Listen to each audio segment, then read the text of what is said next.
From education to exciting new enterprises, today's episode is all about FRE's new Agricultural and Rural Entrepreneurship program. That's right. Have you ever dreamed of owning your own business, but you weren't quite sure where to start? Maybe you already have a business or are next in line for the family business and are looking to build skills to make that transition easier. Well, this program has all the things you're looking for. Introducing DARE, the Wayne T. Davis Agricultural and Rural Entrepreneurship Program. Now, neither Caleb or myself are particularly enterprising.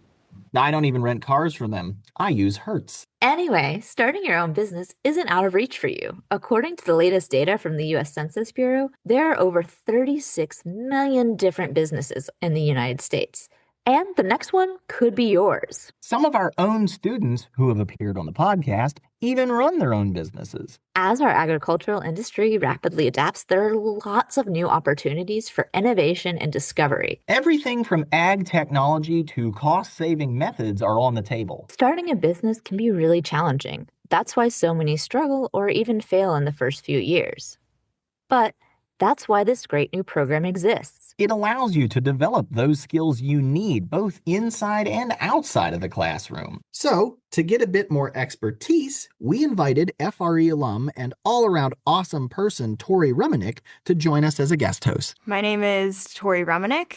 I am a graduate of the Food and Resource Economics Department with my master's in 2017, and I am helping get this program off the ground. So, Tori, we're super excited that next fall, this program is finally going to be officially launching. Can you tell us a little bit about what that will look like? Yes. So we're going to have two different courses, one in the fall that's going to focus on principles of agribusiness and entrepreneurship, and one in the spring that's going to be kind of like a Shark Tank type of course where students will build a business plan to solve a real problem in agriculture. The mentors are going to be key to both of these courses, but especially in the Shark Tank course to give input on the real world implications of these business plans. We'll have a minor for students to take if they're undergrads, and we'll also have a track for graduate students. Recently, Tori sat down with fellow FRE alumni Wayne T. Davis, whose support has helped make this program possible. I'm Wayne T. Davis from Brandon, Florida. I was in the class of 63, which now is a long time ago. And I came to campus expecting to be a plant physiology major and went through my first economics class, which course number was AS 301 or 201. I'll never forget that. And by the time I had finished that course, my whole direction had changed because I realized that carried with it the underpinning of everything I would do in a rather varied career. Like many of our current students, Wayne also started out as a transfer. Went to Tampa U for a year and a half, and then I transferred to Gainesville because I knew this is where I could get a good basic education in the area I was interested. And you knew you wanted to do agribusiness? Yes. Why? I grew up in it. I'm a farm boy, and you rarely ever leave that. What made you not afraid of the risk in farming? I've always felt that if I wanted to do something, I'd just do it. I'll learn as I go, solve the problems as I go, and make it happen. Once he graduated, Wayne used some of what he learned in FRE to change the family business. Once I came home from Gainesville, I said to my dad that it was time we eliminated the old system and started to direct market all of our own produce, which we did. And with no experience, I appointed myself as the salesperson. Perfect. So I spent a number of years selling produce as well as running our company. What was the impetus for direct marketing? Did you learn that here at UF, or was that something you just learned on the job? I learned a lot of basic principles here. I was a ag econ major while I was in school, so I had all the business principles that came from here and the business school, but we needed to bring change to our business, which cut out a lot of middle cost. Okay. And when you did, you created all the cash flow directly from the retail system back to the farm. And you could change a farm from being marginally profitable to acceptably profitable.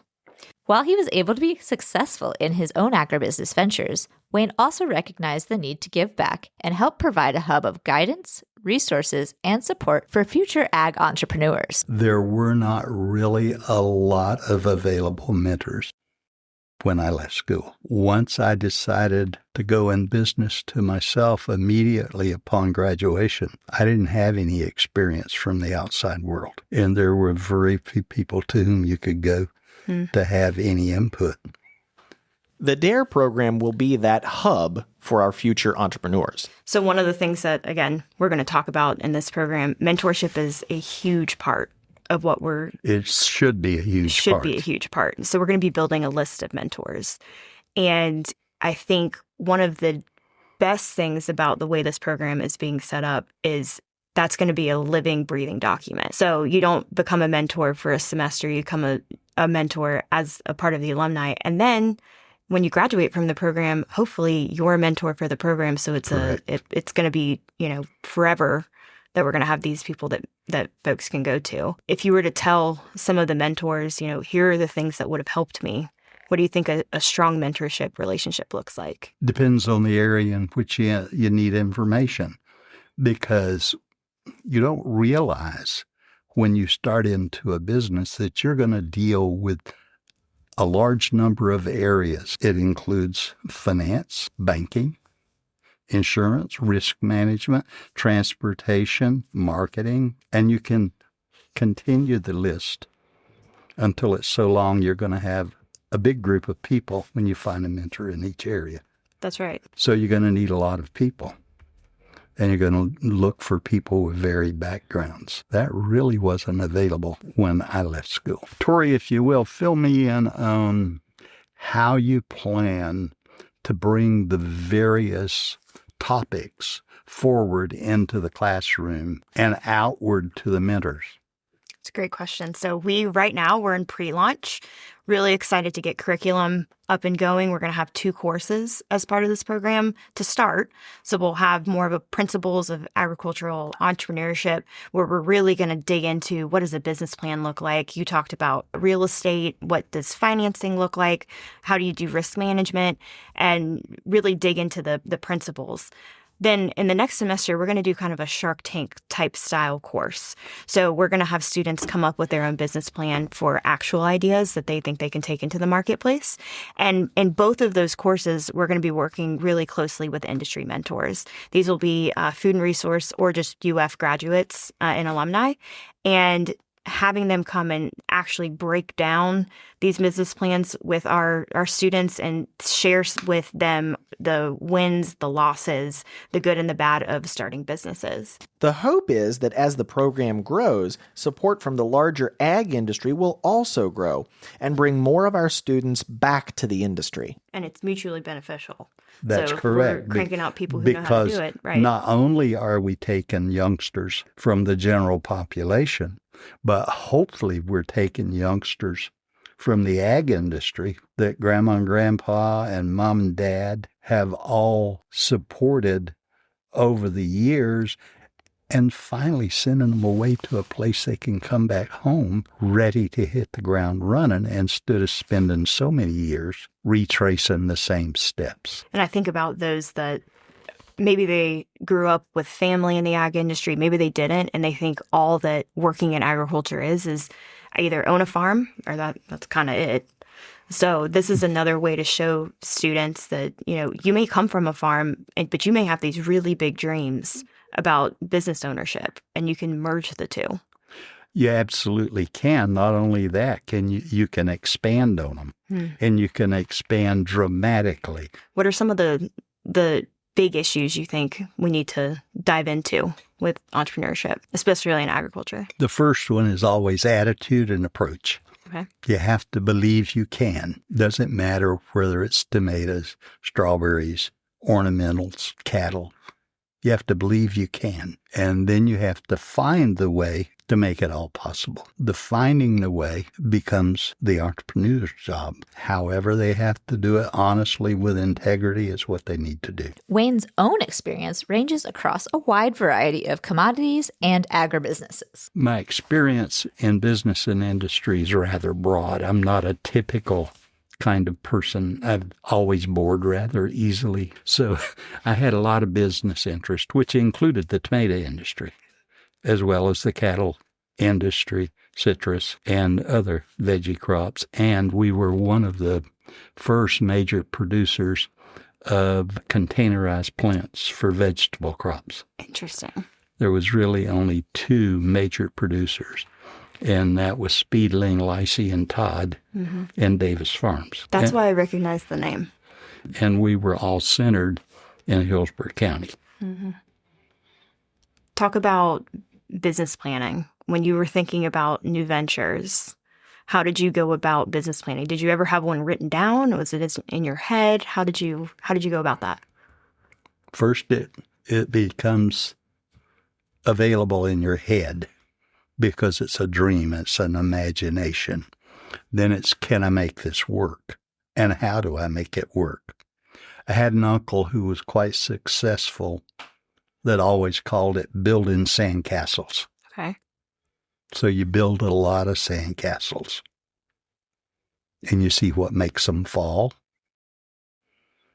and you see what makes them withstand. And then you find the way to add the parts. And have the tools to add the parts as well. So why did you choose here? I chose here because this is home. I'm a Gator. Always have been, always will be. That's the first reason.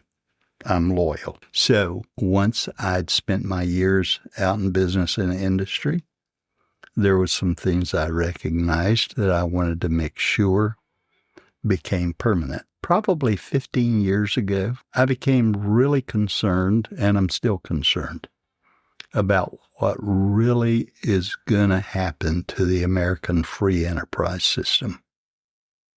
We were just about to lose it, and we still have a lot of those challenges. Now, there's a lot of reasons why we could do that, but one of the big reasons was all the youngsters thought you couldn't make it in the ag world anymore. Not so. You just have to be innovative and find a way to sell what you have and not live on old ideas. You've got to be a creator, and you create value. So the first thing is to go back and convince our youngsters that they're entirely capable, that they can make things happen. And then you have to work to assure that our political system is going to allow entrepreneurs to exist. And we're not going to just become a world of big corporations. I think one thing about this program that's really neat is you're taking some of that risk away from those that think, I have a great idea, but I'm not sure how to even start. I'm not sure who to even ask the questions to. And so you're creating a space where people can come, they can make mistakes, they can ask their mentors questions, which is something you didn't have, but you're creating that space here. That's correct. So to conclude, it seems like the skills it takes to succeed in business also require support and hard work. One of the best parts of FRE has always been the close connection of faculty, staff, and students, something we are excited to see this program build up even further. As we wrap up today, we want to point out that the first class offered from DARE will be available this coming fall at both the undergraduate and graduate level. And there are not just opportunities for students. If you are listening to this episode and are interested in being a mentor or a class speaker, there will be more information in the episode's description. We hope to see you all this fall in the halls of FRE.